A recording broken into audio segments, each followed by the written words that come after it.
자기 전에 듣는 리틀 성경 동화 40일에서 50권 연속 듣기. 안녕하세요. 책 읽어주는 소리예요. 그동안 구약 많이 들으셨나요? 오늘부터 신약을 읽을 거예요. 오늘 41권을 시작으로 매일매일 한 권씩 60권까지 읽어줄 거예요. 여러분, 구독, 좋아요 하시고 끝까지 함께해요. 아기 예수의 탄생. 갈릴리 호수에서 가까운 나사렛 마을에 요셉이 살고 있었어요. 요셉은 목수일을 하는 젊은이였어요. 그에게는 마리아라는 사랑하는 여인이 있었지요. 요셉과 마리아는 결혼을 약속한 사이였답니다. 어느 날 마리아에게 가브리엘 천사가 나타났어요. 마리아야, 너는 여자들 중에 복받은 사람이다. 너는 곧 아들을 낳게 될 것이다. 그 아기의 이름은 예수라고 불릴 것이다. 마리아는 천사의 말을 듣고 어리둥절했어요. 어떻게 그런 일이 일어날 수 있나요? 저는 아직 결혼도 하지 않은 처녀예요. 성령이 너에게 내리고 하나님의 은혜가 너와 함께 할 것이다. 내가 낳을 아기는 하나님의 아들이다. 마리아는 가브리엘 앞에 무릎 꿇고 대답했어요. 하나님이 원하시는 대로 기꺼이 따르겠습니다. 얼마 후 마리아는 정말로 아기를 가졌어요. 마리아는 이 사실을 요셉에게 조심스럽게 말했지요. 요셉은 하나님을 섬기며 사는 착한 사람이었어요. 그는 약혼녀 마리아가 아기를 가졌다는 사실을 알고서 매우 놀랐어요. 그는 마리아가 창피당하지 않도록 조용히 파혼하기로 마음먹었답니다. 그러던 어느 날 천사가 요셉에게 나타났어요. 마리아를 아내로 맞아들여라. 그 아기는 성령으로 내리신 것이다. 아기가 태어나면 이름을 예수라고 하여라. 그 후에 곧 요셉은 마리아와 결혼했답니다. 당시 이스라엘은 로마의 지배를 받고 있었어요. 마리아가 아기를 낳을 때가 가까웠을 무렵 로마 황제 아우구스투스는 모든 사람에게 고향으로 돌아가라는 명령을 내렸어요. 자기 나라에 사는 사람의 수가 얼마나 되는지 세어보기 위해서였지요. 며칠을 걸어서 요셉과 마리아는 베들레헴에 도착했어요. 마리아는 곧 아기를 낳을 것 같았지요. 요셉은 서둘러 아내가 쉴 곳을 찾았어요. 하지만 여관마다 이미 사람들로 꽉 차 있었어요. 모두 고향을 찾아온 사람들이었답니다. 어느새 캄캄한 밤이 되었어요. 방을 구하지 못한 요셉과 마리아는 간신히 마구간을 빌릴 수 있었어요. 요셉은 마구간 바닥에 풀을 깐 뒤 마리아를 쉬게 하였어요. 바로 그날 밤 베들레헴 마구간에서 한 아기가 태어났어요. 어머니 마리아는 이제 막 태어난 아기를 포대기에 싸서 구유 안에 살며시 띄웠어요. 아기는 여린 숨을 내쉬며 새근새근 잠이 들었어요. 그 아기는 죄 많은 사람들을 구원하기 위하여 하나님께서 이 땅에 보내신 아들 예수 그리스도였답니다. 알쏭달쏭 궁금한 이야기 속 성경. 1. 요셉과 마리아는 어디에서 살았으며 고향은 어디인가요? 갈릴리 북쪽에 있는 나사렛이란 마을에 살았어요. 그들은 모두 다윗의 자손이었어요. 다윗이 태어난 베들레헴이 그들의 고향이었답니다. 이 마리아는 처녀인데 어떻게 아기 예수님을 낳게 되었나요? 하나님의 능력으로 아기를 갖게 되었어요. 하나님은 못하시는 일이 없는 분이에요. 3. 요셉은 마리아가 아기를 가졌다는 소식을 듣고 어떻게 했나요? 처음에는 조용히 약혼을 취소하려고 했어요. 마리아를 부끄럽게 하고 싶지 않았기 때문이에요. 그때 천사가 나타나 마리아와 결혼하라고 말했어요. 요셉은 천사의 말을 그대로 따랐답니다. 목자들과 동방박사 세 사람. 아기 예수가 태어난 날 밤 베들레헴 동구 밖 들판에서 목자들이 양떼를 돌보고 있었어요. 그때 어둠 속에서 눈부신 빛과 함께 한 천사가 나타났어요. 목자들이 무서워하자 천사가 말했어요. 두려워 말아라. 너희에게 기쁜 소식을 알려주러 왔다. 오늘 베들레헴에서 구세주가 태어나셨다. 천사들과 하늘 군대가 나타나 밤 하늘을 가득 메우고 하나님을 찬양했어요. 가장 높은 곳에서는 하나님께 영광, 땅에서는 모든 사람들에게 평화. 어서 베들레헴으로 가보자. 목자들은 서둘러 달려갔어요. 베들레헴에 온 목자들은 마구간 구유에 있는 아기 예수님을 보았어요. 그들은 엎드려 절했어요. 목자들은 천사가 들려준 말을 요셉과 마리아에게 전했어요. 그러고 나서 하나님을 찬양하고 돌아갔답니다. 아기 예수가 태어났을 무렵 먼 곳에서 예루살렘을 찾아온 사람들이 있었어요. 그들은 동쪽 나라에서 온 박사들이었답니다. 동방 박사들이 그들의 나라에 있을 때였어요. 어느 날 이제까지 본 적이 없던 큰 별이 하늘에서 빛나고 있는 것을 보았어요. 새로운 왕이 태어났음을 알리는 신호라는 걸 박사들은 알고 있었어요. 그래서 그 별을 따라갔지요. 헤롯 왕이 사람을 시켜 몰래 동방 박사들을 불렀어요. 그들은 헤롯 왕에게 말했어요. 유대인의 왕으로 태어나신 분이 어디 계십니까? 우리는 동쪽 나라에서 그분께 경배드리러 왔습니다. 헤롯은 나쁜 왕이었어요. 뭐라고? 나 말고 다른 유대인의 왕이 태어났다고? 헤롯 왕은 동방 박사들에게 말했어요. 나도 아기 왕께 경배를 드리고 싶으니 아기를 찾게 되면 알려주시오. 헤롯 왕은 아기를 죽이려고 마음먹었지요. 동방 박사들은 베들레헴을 향하여 길을 떠났어요. 그러자 전에 보았던 큰 별이 다시 나타나 그들을 이끌었답니다. 큰 별은 아기 예수가 계신 곳에 이르러 멈추었어요. 동방 박사들은 드디어 아기 왕을 찾았어요. 동방 박사들은 아기 예수님께 경배드리고 귀한 선물을 드렸어요. 황금과 요양과 모략이었어요. 그 후 박사들은 헤롯 왕에게 돌아가지 않았어요. 하나님이 꿈속에 나타나서 헤롯 왕이 아기 예수를 죽이려 한다는 것을 알려주셨기 때문이에요. 알쏭달쏭 궁금한 이야기 속 성경 1. 헤롯 왕은 왜 동방 박사들을 불렀나요? 왕이 될 아기가 태어났다는 소식을 들었기 때문에 그 아기를 찾아 죽이려고 했어요. 그래서 박사들에게 별이 나타난 시간을 자세히 물어보았어요. 2. 동방 박사들은 예수님께 어떤 선물을 드렸나요? 황금과 요양과 모략을 바쳤어요. 황금은 왕이신 예수님을 상징해요. 요양은 하나님이신 예수님을, 모략은 사람이신 예수님을 나타내요. 3. 동방 박사들은 어떤 길로 돌아갔나요? 왔던 길이 아닌 다른 길로 돌아갔어요. 꿈속에 하나님이 다른 길로 가라고 지시하셨기 때문이에요. 그래서 헤롯 왕이 그들을 죽이려는 것을 피할 수 있었어요. 예수님께 세례를 베푼 요한.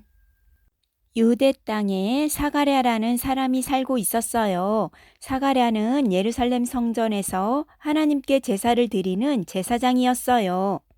어느 날 성전에서 제사를 드리는 사가랴에게 천사가 나타나더니 말했어요. 머지않아 내 아내 엘리사벳이 아들을 낳을 것이다. 아이의 이름을 요한이라고 지어라. 그 후 정말로 엘리사벳은 아기를 갖게 되었어요. 이 소식을 들은 이웃과 친척들은 모두 기뻐했답니다. 요한은 건강하게 무럭무럭 자랐어요. 어른이 되자 요한은 집을 떠나 유대 광야로 갔어요. 거기서 낙타 털옷을 입고 허리에는 가죽띠를 둘렀어요. 그리고 메뚜기와 꿀을 먹으며 살았지요. 30살이 되었을 무렵 요한은 하나님의 명령을 받았어요. 사람들에게 잘못된 일을 뉘우치고 하나님께 돌아오라는 말을 전하라는 것이었지요. 요한은 하나님의 말씀을 전하기 시작했어요. 잘못을 뉘우치고 하나님께 돌아오라! 많은 사람들이 요한의 말을 듣기 위해 모여들었어요. 그들은 요한에게 물었어요. 저희가 바르게 살려면 어떻게 해야 하나요? 요한이 대답했어요. 여러분이 가지고 있는 것을 남에게 나누어 주고 어느 누구에게도 해를 끼치지 마세요. 많은 사람들이 잘못을 뉘우쳤어요. 요한은 요단강에서 그들에게 세례를 주었어요. 그래서 사람들은 그를 세례 요한이라고 불렀어요. 세례 요한은 말했어요. 나는 물로 세례를 주지만 내 뒤에 오실 예수님은 성령의 불로 세례를 줄 것입니다. 어느 날 예수님이 요단 강가로 오셨어요. 요한에게 세례를 받기 위해서였지요. 요한은 놀라서 눈이 휘둥그레졌어요. 하지만 예수님은 그것이 하나님의 뜻이라고 하셨어요. 예수님은 강으로 내려가 물속으로 들어가셨어요. 요한이 예수님께 세례를 베풀었어요. 그러자 곧 하늘이 열리더니 성령이 비둘기의 모습으로 내려왔어요. 하늘 가득 하나님의 목소리가 들려왔어요. 너는 내가 사랑하는 아들이다. 내가 너를 기뻐한단다. 알쏭달쏭 궁금한 이야기 속 성경. 1. 요한은 어떻게 살았나요? 낙타털로 만든 거친 옷을 입었어요. 허리에 가죽띠를 메었어요. 광야에 있는 마른 메뚜기와 야생꿀을 먹으며 살았어요. 2. 사람들은 요한을 보고 누구로 생각했나요? 어떤 사람들은 엘리야 선지자로 생각했어요. 어떤 사람들은 그리스도라고 생각했어요. 하지만 요한 자신은 엘리야도 그리스도도 아니라고 했어요.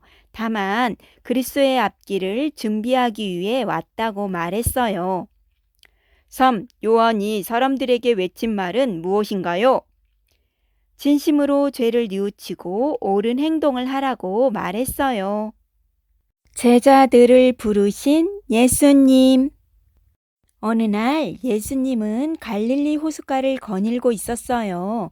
육지에 데워놓은 고깃배들이 눈에 띄었어요. 그 배의 주인들은 그물을 싣고 있었지요. 예수님은 가까이에 있는 배에 올라가서 모여든 사람들에게 설교하셨어요. 얼마 후에 예수님은 배의 주인인 베드로에게 좀 더 깊은 곳으로 가자 라고 말씀하셨어요. 깊은 곳에 이르자 예수님은 베드로와 그의 동생 안드레에게 그물을 던지라고 말씀하셨어요. 그들은 대답했어요. 여기엔 물고기가 없습니다. 밤새도록 그물을 던져보았지만 한 마리도 잡지 못했어요. 하지만 그들이 예수님 말씀대로 그물을 던졌을 때 놀랍게도 물고기가 가득 걸려들었어요. 어찌나 무거웠던지 끌어올릴 수 없을 정도였지요. 그들은 가까스로 그물을 배에 끌어올렸어요. 그곳에는 세베대의 아들 야고보와 요한도 있었어요. 모두 어부들이었지요. 그들은 이 놀라운 일을 보고 두려워서 무릎을 꿇었어요. 예수님은 그들에게 말씀하셨어요. 무서워하지 말라. 자, 이제 나를 따라오너라. 내가 너희를 사람 낚는 어부가 되게 하겠다. 그들은 배를 남겨둔 채 곧장 예수님을 따라 나섰어요. 예수님은 그들과 함께 갈릴리의 온 땅을 돌아다니셨어요. 하나님의 말씀을 전하시며 병자들을 고쳐주셨지요. 많은 사람들이 예수님의 말씀을 들으려고 찾아왔어요. 어느 날 예수님은 마태라는 사람을 만났어요. 마태가 하는 일은 사람들에게 세금을 걷어서 로마 황제에게 갖다 주는 것이었어요. 마태는 로마를 위해 일하고 있었기 때문에 유대 사람들에게 미움을 받고 있었답니다. 예수님은 마태에게도 나를 따라오너라 하고 말씀하셨어요. 마태도 어부들처럼 하던 일을 그만두고 예수님을 따라 나섰어요. 많은 사람들이 예수님과 어울리기 위하여 찾아왔어요. 그들은 대부분 죄인 취급을 받는 사람들이었어요. 바리새인들은 예수님처럼 착한 사람이 그들과 함께 있는 것을 보고 놀랐어요. 바리새인들이 예수님께 물었어요. 왜 이렇게 나쁜 사람들과 가깝게 지내는 건가? 예수님이 대답하셨어요. 나는 착한 사람이 아니라 죄인을 회개시키려고 왔다. 예수님은 혼자서 산꼭대기에 올라가 밤새도록 기도하셨어요.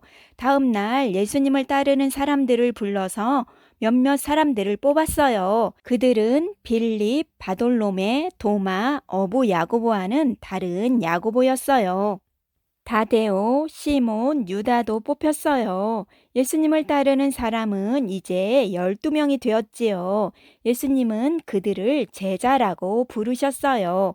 예수님은 제자 한 사람 한 사람에게 하나님 말씀을 전하고 병을 고치는 특별한 능력을 주셨답니다. 알쏭달쏭 궁금한 이야기 속 성경 1. 예수님은 베드로와 안드레에게 어떻게 말했나요? 깊은 데로 가서 그물을 던지라고 말했어요. 2. 베드로와 안드레는 왜 놀랐나요? 고기를 많이 잡았기 때문만은 아니에요. 원래 깊은 곳에는 고기가 잘 살지 않아요. 그런데 예수님의 말씀대로 했더니 고기를 많이 잡을 수 있어 더욱 놀라웠어요. 3. 베드로는 처음 예수님 앞에서 어떻게 말했나요? 예수님이 보통 사람이 아닌 것을 알았어요. 그래서 자기에게서 떠나달라고 했어요. 그리고 자신은 죄인이라고 말했지요. 산에서 가르치신 예수님. 많은 사람들이 예수님을 보러 왔어요. 아이들, 엄마, 아빠들, 할아버지, 할머니들 모두들 예수님의 말씀을 듣고 싶어 마음이 설레었지요. 예수님은 산으로 올라가셨어요. 사람들이 잘 볼 수 있도록 하기 위해서였어요. 마음이 가난한 사람은 복이 있으니 천국이 저희 것이 될 것이다. 슬퍼하는 사람은 복이 있으니 저희가 위로를 받을 것이다. 온유한 사람은 복이 있으니 그들이 땅을 차지하게 될 것이다. 의로운 사람은 복이 있으니 저희가 배부를 것이다. 자비한 사람은 복이 있으니 그들이 자비를 입을 것이다. 마음이 깨끗한 사람은 복이 있으니 그들이 하나님을 볼 것이다. 평화롭게 하는 사람은 복이 있으니 그들이 하나님의 자녀라고 불릴 것이다. 나 때문에 핍박을 받는 사람은 복이 있으니 천국이 저희 것이 될 것이다. 너희의 착한 행실을 숨기지 말고 어두운 집안을 밝혀주는 촛불처럼 빛나게 하라. 너희는 살인하지 말라는 말을 들었다. 마음속으로라도 누구를 죽이겠다는 생각을 품는 사람은 심판을 받을 것이다. 너희를 화나게 하는 사람을 용서할 수 있어야 한다. 옛 율법에 눈에는 눈으로 이에는 이로 대하라고 했다. 그러나 누가 내 오른쪽 뺨을 치거든 왼쪽 뺨도 내밀어라. 원수를 사랑하라. 너희를 거스른 사람들에게도 다정하게 대하라. 너희는 기도할 때 모든 사람이 쳐다볼 수 있는 곳에서 하지 말고 방에 들어가 아무도 모르게 하여라. 내 마음속에 있는 것을 하나님께 직접 말씀드려라. 무엇을 입을까, 무엇을 먹을까, 무엇을 마실까 걱정하지 말라. 저 새들을 보아라. 곳간에 먹을 것을 쌓아두느냐? 아니다. 하늘 아버지께서 새들을 먹이신다. 들의 꽃을 보아라. 일하거나 옷을 만들지 않는다. 솔로몬이 누렸던 온갖 영화도 이 꽃 하나만 못하다. 너희는 새들이나 꽃들보다 훨씬 더 소중하다. 그러니 아무 걱정하지 말라. 새와 꽃을 돌보시는 하나님이 너희를 돌보아 주실 것이다.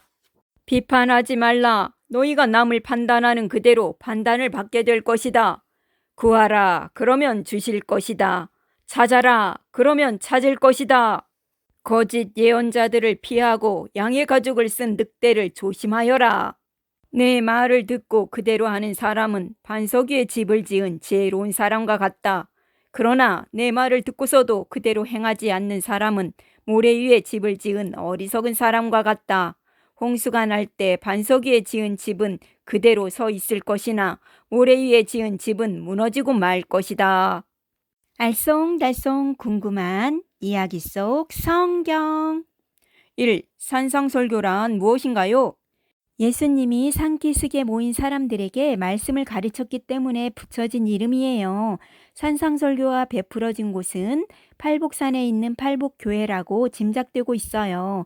오늘날 성지순례를 하는 사람들이 방문하는 주요 지역들 중에 하나이지요. 이 산상설교의 결론적인 내용은 무엇인가요? 하늘에 계신 너희 아버지의 온전하심과 같이 너희도 온전하라는 말씀이에요. 예수님이 원하시는 것은 자신의 부족함을 알면서도 완성을 향해 끊임없이 노력하는 거예요. 5천 명을 먹이신 예수님. 예수님과 제자들은 쉴 곳이 필요했어요. 동네를 돌아다니며 가르치느라 몹시 지쳤거든요. 그래서 배를 타고 갈릴리 바다 건너편 들녘으로 갔어요. 하지만 금세 소문이 나서 사람들이 걸어서 그곳까지 따라왔답니다. 5천 명도 넘는 사람들이 예수님을 만나러 온 거예요. 예수님은 사람들을 불쌍히 여기셨어요. 그래서 사람들 사이를 지나다니며 아픈 사람도 고쳐주고 하늘나라에 대해서 이야기해 주셨어요. 저녁이 가까워지자 제자들이 예수님께 말했어요. 이제 사람들을 보내야겠어요. 그만 집에 돌아가 저녁을 먹도록 해야겠어요. 예수님이 대답하셨어요. 아니다, 보낼 필요 없이 너희가 먹을 것을 주어라. 5천 명이 넘는 많은 사람들을요? 제자들이 깜짝 놀라 외쳤어요. 그때 시몬 베드로의 동생 안드레가 말했어요. 이 아이가 보리떡 5개와 물고기 2마리를 가지고 있어요. 그렇지만 저 많은 사람들에게 무슨 소용이 있겠어요? 예수님이 말씀하셨어요. 이리 가져오너라. 제자들이 물었어요. 겨우 이걸로 이 사람들을 어떻게 다 먹이시려고요? 예수님이 대답했어요. 사람들을 모두 불밭에 앉게 해라. 예수님은 떡과 물고기를 들고 하나님께 감사 기도를 드렸어요. 예수님은 모든 사람들에게 떡과 물고기를 나누어 주라고 제자들에게 말씀하셨어요. 그런데 놀라운 일이 일어났어요. 모두 배불리 먹고도 12바구니나 남았답니다. 5천 명을 배불리 먹이신 후 예수님은 제자들에게 배를 타고 먼저 갈릴리 바다 건너편으로 가라고 말씀하셨어요. 모든 사람들이 다 돌아간 뒤에 예수님은 기도하러 산에 올라가셨어요. 제자들이 탄 배가 바다 한가운데를 지날 때 폭풍이 불어와 파도가 뱃전을 때렸어요. 제자들이 파도를 피하려고 힘겹게 노를 저었지만 아무런 소용이 없었어요. 예수님은 쩔쩔매는 제자들을 보시고 물 위를 걸어서 다가가셨어요. 제자들은 멀리서 다가오는 게 유령인 줄 알고 무서워 소리쳤어요. 으악, 유령이다! 예수님이 말씀하셨어요.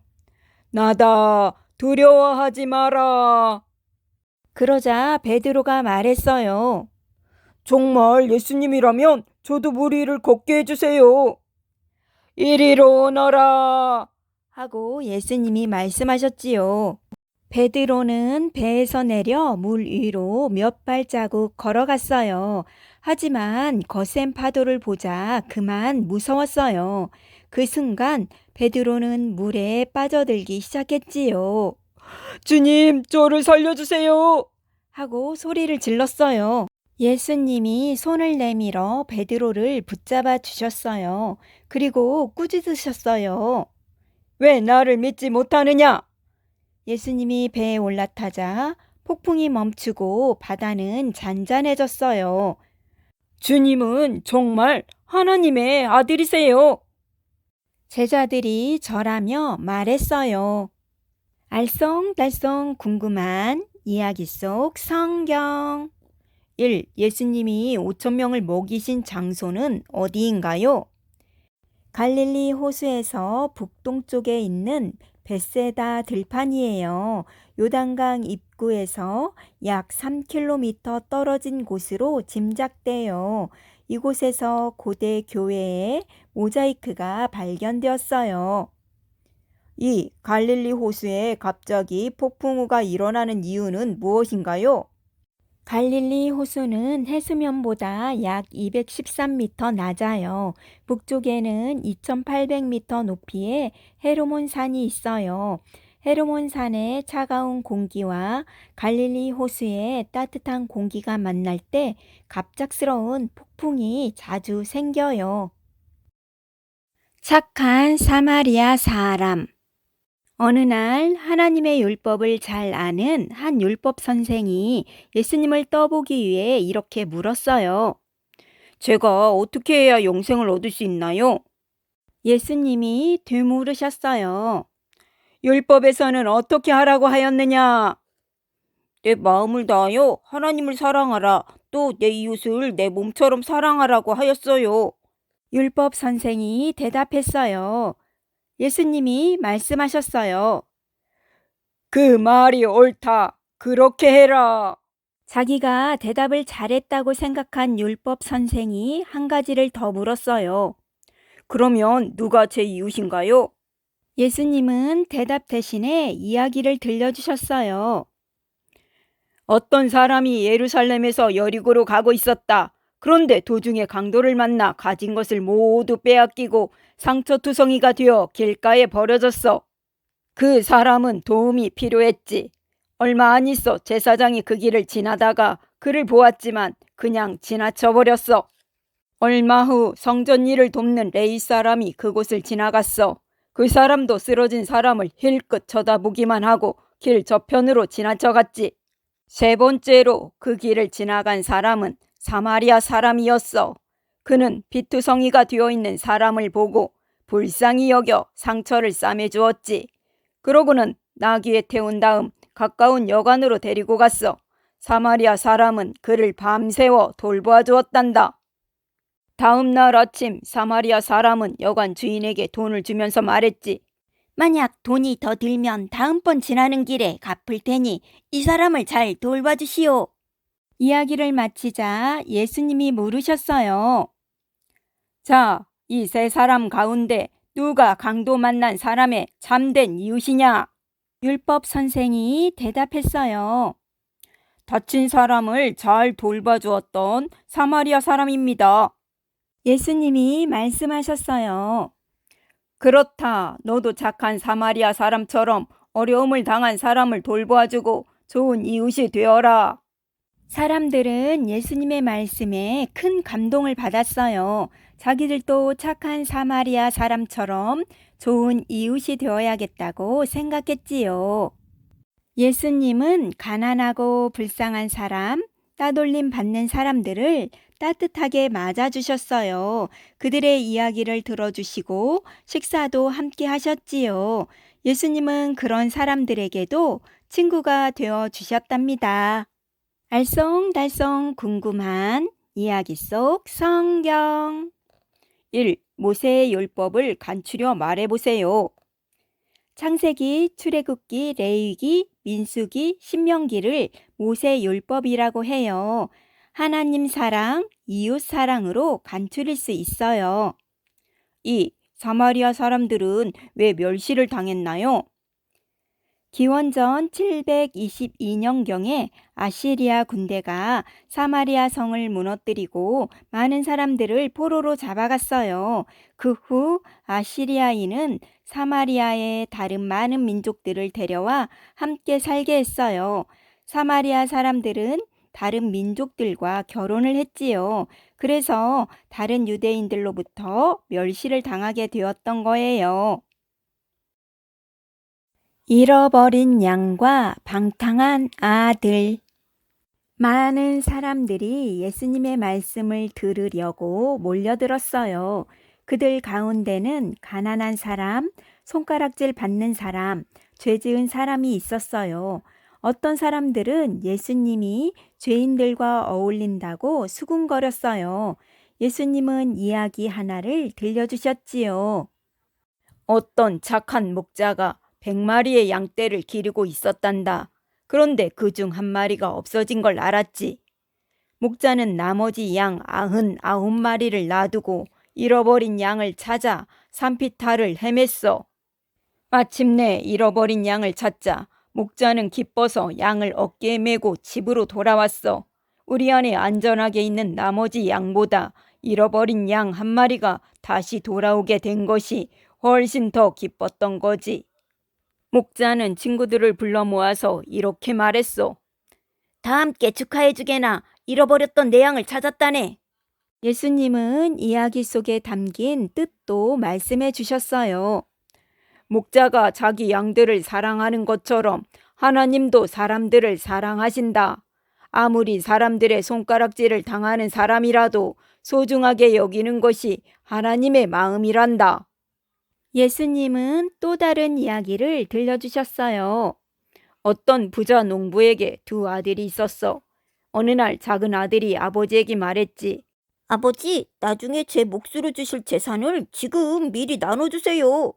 작은 아들은 더 이상 일하기가 싫어져 멀리 여행을 가서 신나게 놀고 싶었단다.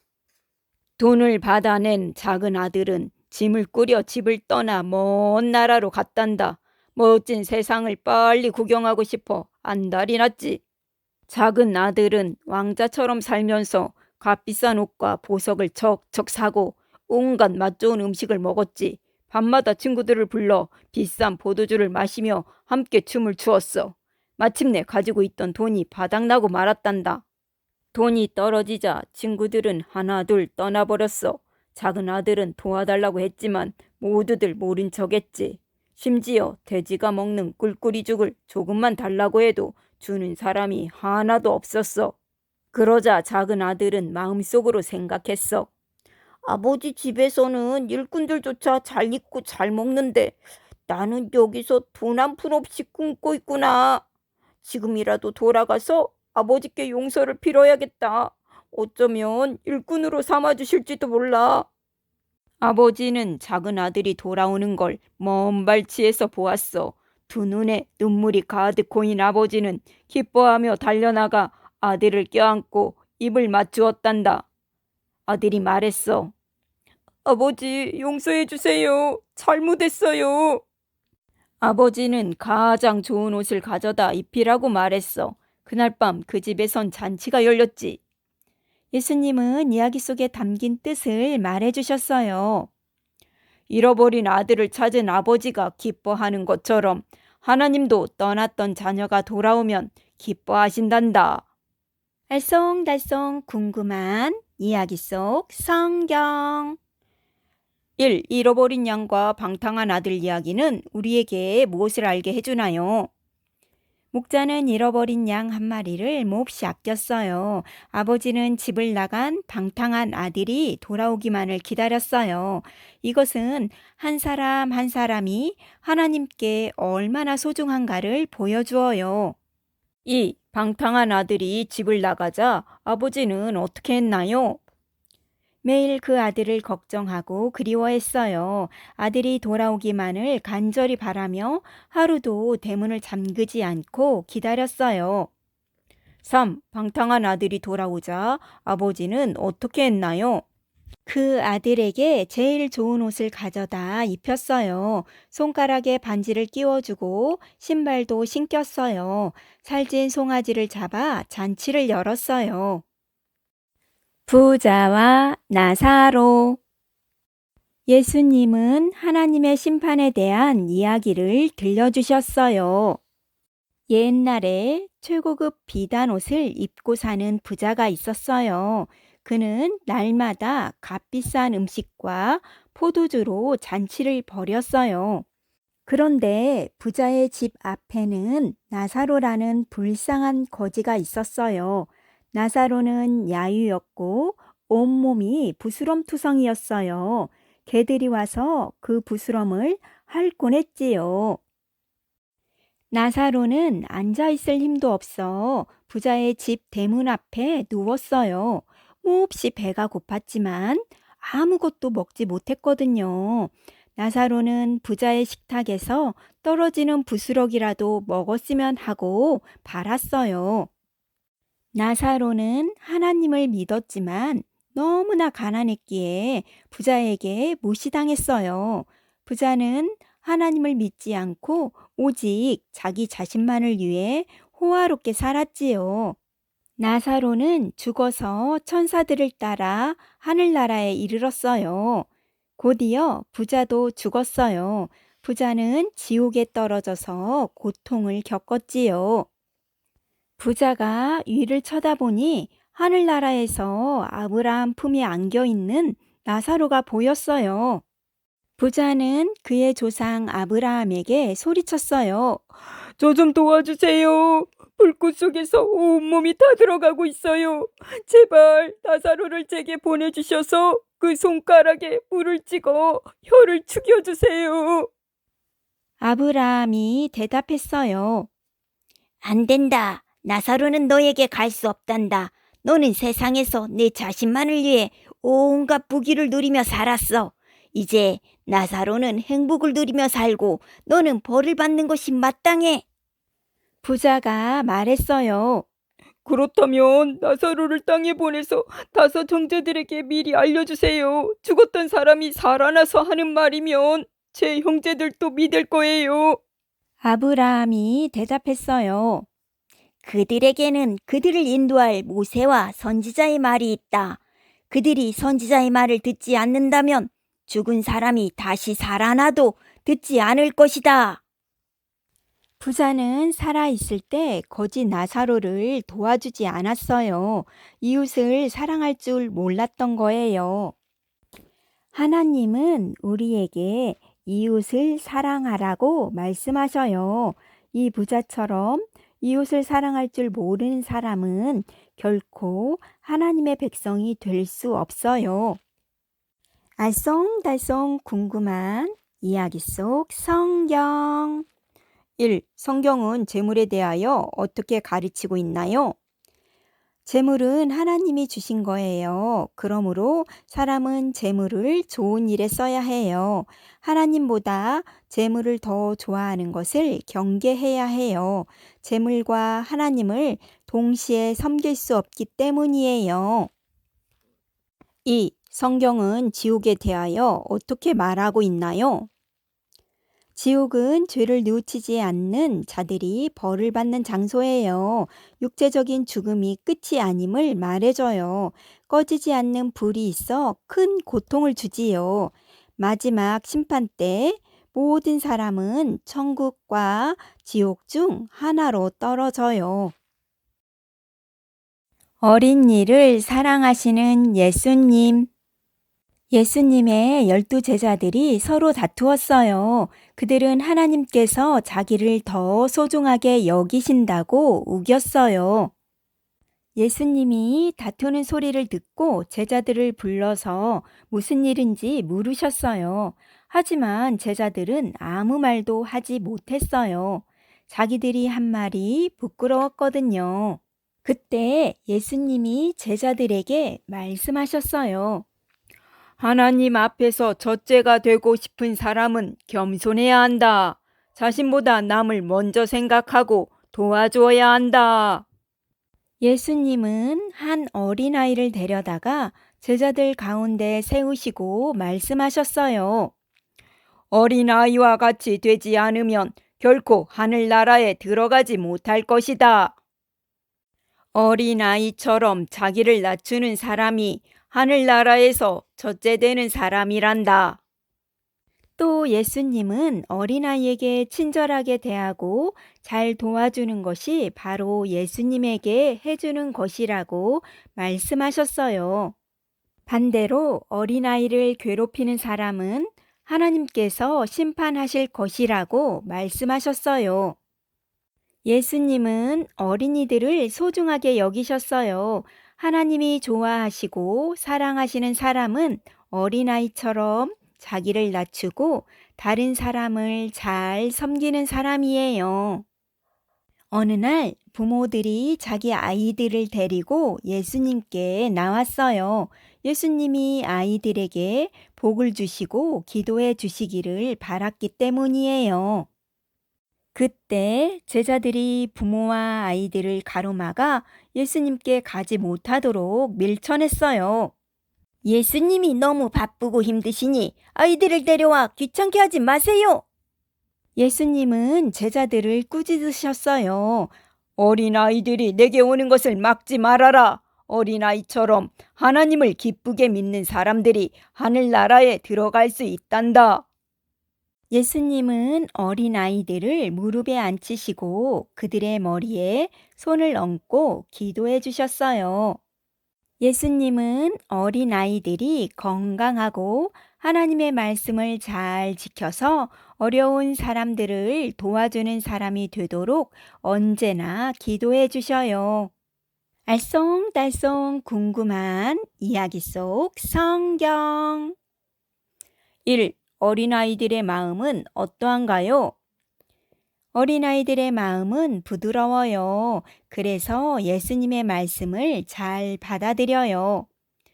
2. 제자들은 왜 어린아이들을 가로막았나요? 예수님이 너무 바쁘셔서 방해가 된다고 생각했기 때문이에요. 그래서 어린아이들이 오는 것을 귀찮게 여겼어요. 3. 예수님은 어린아이들을 어떻게 대하셨나요? 아끼고 사랑하셨어요. 어린아이처럼 자신을 낮추는 사람이 하나님 나라에서 가장 큰 사람이기 때문이에요.